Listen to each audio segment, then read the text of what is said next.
جانب حكم المباراة خالد كويدر. في الانتظار نعيش الوقت البديل حاليا هنا في رادس بروتوكول الفار المعتمد هذا الموسم كذلك في الرابطة المحترفة الأولى لكرة القدم. بعد لحظات القرار النهائي للحكم المباراة خالد كويدرو يقر ذلك بعد التواصل مع غرفة الفار.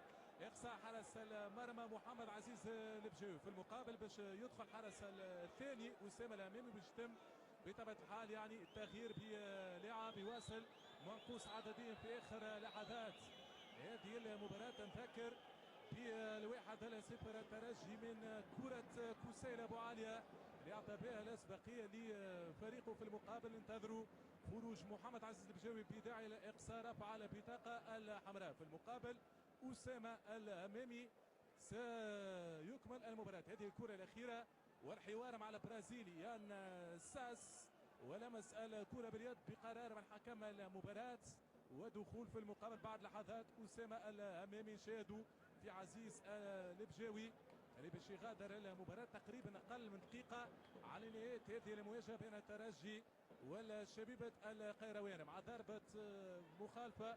أكيد فخري الحكم أقصى وكذلك كان أيضا القرار معناها بالإيجاب أيضا من جانب غرفة الفار والتغيير.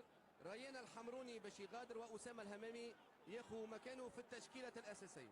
خروج ريان الحمروني وأسامة الأمامي في حراسة مرمى شبيبة القيروان. في المقابل ضربة مخالفة للترجي ممكن ستكون آخر الفرص في هذه المباراة. وهذا ريان الحمروني يغادر بعد دخول حارس المرمى أسامة الأمامي بعد الإقصاء لمحمد عزيز البجاوي. هذا حكم المباراة خالد كويدر اللي شاهدناه في حوار مع لاعبي الشبيبة. وكرة خارج منطقة الجزاء تقريبا 20 متر على الشباك أسامة الأمامي. ومتى التنفيذ هذه المرة لمن ستكون ممكن ستكون للبرازيلي يان ساس. نشاهدوا في كذلك القذاعي. وفي المقابل هذا حارس مرمى الشبيبة تعديل الحائط البشري تقريبا 5 لاعبين من أجل صد هذه الكرة وهذه المخالفة. نعرف قوة حمزة رفيعة كذلك أمام الكرة. نعم عبد الرحمن. ونعرف قوة الترجي على مستوى التنفيذ من يان ساس وكذلك كوسيل اللي غادر تشكيلة الأحمر والأسود. ننتظر تنفيذ هذه الكرة كيف ستكون لأبناء المدرب ماهر الكنزاري.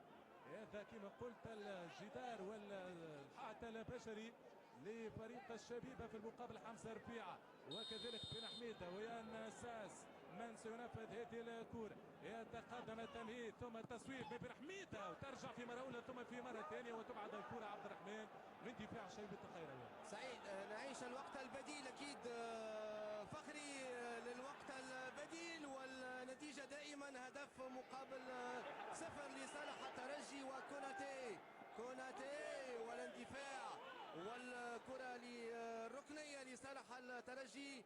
أقصي الحارس عزيز البجاوي ولم يستغل المخالفة الترجي ابعاد الكرة من دفاع شبيبة القيروان. وكرة مباشرة لبوزيان بعدها كوناتي مباشرة لأونوتشي أوكبيلو.